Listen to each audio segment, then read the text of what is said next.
Hi, ಎಲ್ಲರಿಗೂ ನಮಸ್ಕಾರ. ನಾನಿವತ್ತು 4 ಬ್ಲೌಸ್ನ ಕಟ್ಟಿಂಗ್ ತೋರಿಸ್ತಾ ಇದ್ದೇನೆ. ಮೊದಲಿಗೆ ಲೆಂತ್ ತೆಗೆದುಕೊಳ್ಬೇಕು.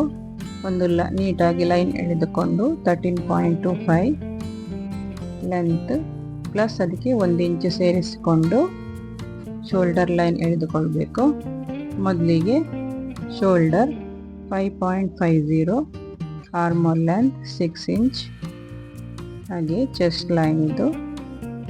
Next 9.25 chest plus 2 inch margin ಅಂದರೆ 37 ಇಂಚ್ ಚೆಸ್ಟ್, ಅದಕ್ಕೆ 2 ಇಂಚ್ ಮಾರ್ಜಿನ್. ಹಾಗೆ waist 7.50, 30 plus 1 inch Tux.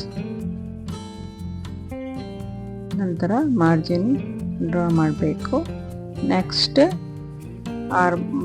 Tux, back tuck 1 ಇಂಚಿನ ಬ್ಯಾಕ್ ಟಕ್ ಕೊಡಬೇಕು. ಅದರ ಲೆಂತ್ 4.25 ಇಂಚ್. ಹಾಫ್ ಇಂಚಿನ ಟಕ್ಸ್ ಕೊಟ್ಟು ನೇರವಾಗಿ ಗೆರೆ ಎಳೆದುಕೊಳ್ಬೇಕು. ನೋಡಿ, ವೇಸ್ಟ್ ಹತ್ತಿರ 1/2 ಇಂಚ್ ಮೈನಸ್ ಮಾಡ್ಕೊಳ್ಬೇಕು, ಯಾಕೆಂದರೆ ಇದರಿಂದ ನಮಗೆ ರಿಂಕಲ್ಸ್ ಬರೋದಿಲ್ಲ ಬ್ಯಾಕಲ್ಲಿ. ಶೋಲ್ಡರ್, ರೆಡಿ ಶೋಲ್ಡರ್ 2.50, ಅದಕ್ಕೆ 0.7 ಸೇರಿಸಿ 3 ಕಾಲಿಗೆ ಒಂದು ಲೈನ್ ಎಳೆದುಕೊಳ್ಬೇಕು. ಹಾಗೆಯೇ ಡೀಪ್ 9.50. ಈಗ ಆರ್ಮೋಲ್ ಶೇಪಲ್ಲಿ ಶೇಪ್ ಕೊಡಬೇಕು, ರೌಂಡ್ ಆಗಿ ಶೇಪ್ ಕೊಡಬೇಕು. ಈಗ ನಮ್ಮದು ಬ್ಯಾಕ್ ಪಾರ್ಟ್ ರೆಡಿಯಾಗಿದೆ. ನೆಕ್ಸ್ಟ್ ಫ್ರಂಟ್ ಪಾರ್ಟ್ ಡ್ರಾ ಮಾಡುವ. ಮೊದಲಿಗೆ ಹುಕ್ಕಾಯಿ ಪಟ್ಟಿಗೆ 1/2 ಇಂಚ್ ಲೈನ್ ಎಳೆದುಕೊಳ್ಬೇಕು. Next shoulder line, shoulder 6 inch ತೆಗೆದುಕೊಳ್ಬೇಕು, ಯಾಕೆಂದರೆ ಶೋಲ್ಡರ್ ಡೀಪ್ ಕಡಿಮೆ, ಫ್ರಂಟ್ ಡೀಪ್ ಕಡಿಮೆ. ಹಾಗೆಯೇ ಶೋಲ್ಡರ್ ಲೆಂತ್ ಬ್ಯಾಕಲ್ಲಿ ತೆಗೆದುಕೊಂಡ ಹಾಗೆ ಫ್ರಂಟಲ್ಲೂ ಕೂಡ 6 ಇಂಚ್. ಚೆಸ್ಟ್ 9.25 ಪ್ಲಸ್ 1 ಇಂಚ್ ಟಕ್ಸಿಗೆ ಪ್ಲಸ್ 2 ಮಾರ್ಜಿನ್ ತೆಗೆದುಕೊಳ್ಳಲೇಬೇಕು.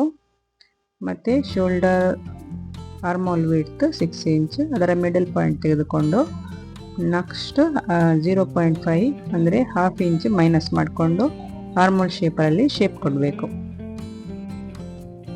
ಆರ್ಮೋಲ್ ಬ್ಯಾಕಲ್ಲಿ ನಾವು ಚೆಕ್ ಮಾಡಿದರೆ ಸಾಕಾಗ್ತದೆ. ಆರ್ಮೋಲ್ 16, ಇದು ಬಾಡಿ ಮೆಜರ್ಮೆಂಟ್ ಆಗಿರೋದ್ರಿಂದ ನಮಗೆ 1/2 ಇಂಚ್ ಇದರಲ್ಲಿ ಲೂಸಿಂಗ್ ಕೂಡ ಸಿಗುತ್ತೆ.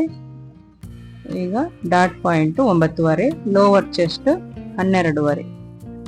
ಹಾಗೆಯೇ ಈಗ ಟಕ್ಸ್ 2.5 ನಾವು ಮಿಡಲ್ ಟಕ್ಸ್ ತೆಗೆದುಕೊಳ್ತೇವೆ.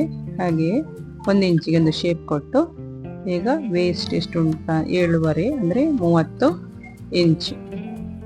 ಲೋವರ್ ಚೆಸ್ಟಿನ ರೌಂಡು 30 ಇಂಚು. ಹಾಗೆ 2 ಇಂಚು ಮಾರ್ಜಿನ್ ಕೊಡಬೇಕು.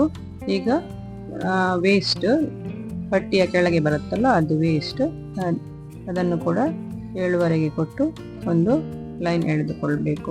ಈಗ ಇಲ್ಲಿ ನೋಡಿ 1.5 ಇಂಚು ಮೇಲೆ ತೆಗೆದುಕೊಂಡು ಇಲ್ಲಿ 1.5 ಇಂಚಿನ ಟಕ್ಸ್ ತೆಗೆದುಕೊಳ್ಬೇಕು. ಅದೇ ರೀತಿ ಹುಕ್ಕಾಯಿ ಪಟ್ಟಿ ಹತ್ತಿರ 1 ಇಂಚು ಸಾಕಾಗ್ತದೆ. ಈಗ ಇಲ್ಲಿ 1/2 ಇಂಚಿನ ಒಂದು ಟಕ್ಸ್ ವೇಸ್ಟ್ ಹತ್ತಿರ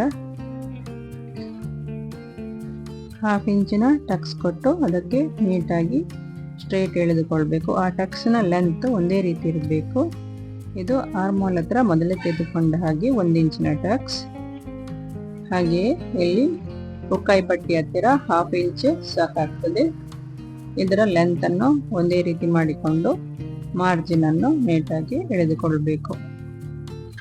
ಈಗ ಶೋಲ್ಡರು ಫ್ರಂಟಲ್ಲಿ ಎಷ್ಟು, ಬ್ಯಾಕಲ್ಲಿ ಎಷ್ಟು ತೆಗೆದುಕೊಂಡಿದ್ದೇವೋ ಅಷ್ಟು ತೆಗೆದುಕೊಂಡು ಇಲ್ಲಿ 7 ಇಂಚಿಗೆ ಡೀಪ್ ತೆಗೆದುಕೊಳ್ತೇನೆ. ಇದನ್ನು ನಾವು ಆರ್ಮೋಲ್ ಕರ್ವಲ್ಲಿ ಕೂಡ ತೆಗೆದುಕೊಳ್ಬಹುದು. ನೀಟಾಗಿ ಕೈಯಲ್ಲೂ ಕೂಡ ರೌಂಡ್ ಶೇಪು ಕೊಡ್ಬೋದು. ಆರ್ಮೋಲ್ ಶೇಪರಲ್ಲಿ ಆದರೆ ನೀಟಾಗಿ ಬರುತ್ತೆ. ಈಗ ಕಟ್ ಮಾಡುವ. ನೋಡಿ, ಕಟ್ ಮಾಡುವಾಗ ನೀಟಾಗಿ ಕಟ್ ಮಾಡಬೇಕು, ಆಚೆ ಈಚೆ ಮಾಡಬಾರ್ದು.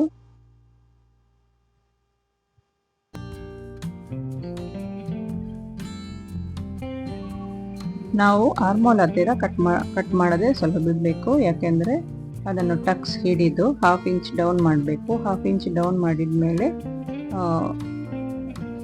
ಆರ್ಮಲ್ ಶೇಪ್ ಕೊಡಬೇಕು. ಇಲ್ಲಿ ನೋಡಿ, ನಾನು ಆರ್ಮೋಲ್ ಹತ್ತಿರ ಫುಲ್ ಕಟ್ ಮಾಡೋದಿಲ್ಲ, ಮತ್ತು ಶೇಪ್ ಕೊಟ್ಟು ಆಮೇಲೆ ಟಕ್ಸ್ ಮೊದಲೇ ಹಿಡಿಬೇಕು. ಟಕ್ಸ್ ಹಿಡಿದು ನೆಕ್ಸ್ಟ್ 1/2 ಇಂಚ್ ಡೌನ್ ಮಾಡಬೇಕು. ಅಂದರೆ ಹೀಗೆ ಮಾಡೋದ್ರಿಂದ ಆರ್ಮೋಲಲ್ಲಿ ಪುಗ್ಗೆ ಥರ ಬರುತ್ತಲ್ಲ, ಅದು ಅವಾಯ್ಡ್ ಆಗುತ್ತೆ. ನೀಟಾಗಿ ಆರ್ಮೋಲ್ ಶೇಪು ರೌಂಡ್ ಶೇಪಲ್ಲೇ ಬರುತ್ತೆ. ನಾವು ಇಲ್ಲದಿದ್ದರೆ ಟಕ್ಸ್ ಹಿಡಿಯುವಾಗ ಅದೊಂಥರ ಸ್ಕ್ವೇರ್ ಆಗಿ ಕಾಣ್ತದೆ. ಇದು ಹಾಗೇನಾಗೋದಿಲ್ಲ, ರೌಂಡೇ ಅಲ್ಲಿ ರೌಂಡ್ ಶೇಪಲ್ಲೇ ಇರುತ್ತೆ ನೋಡಿ. ನಾವು ಈಗ ಹಿಡಿದಾಗಲೇ ಗೊತ್ತಾಗುತ್ತೆ. ಮತ್ತು ಇದು ಕೂಡ ಹಾಗೆ ಲೈನ್ ಒಂದೇ ರೀತಿ ಮಾಡ್ಕೋಬೇಕು ನೋಡಿ. ನಮ್ಮದೀಗ ಫ್ರಂಟ್ ಪಾರ್ಟ್ ಕಟ್ಟಾಗಿ ರೆಡಿಯಾಗಿದೆ. ಈಗ ಬ್ಯಾಕ್ ಪಾರ್ಟನ್ನು ಕೂಡ ಅದೇ ರೀತಿ ಕಟ್ ಮಾಡಬೇಕು. ಟಕ್ಸನ್ನು ಹಿಡಿದಾಗ ಈ ರೀತಿ ನೇರವಾಗಿ ಬರಬೇಕು.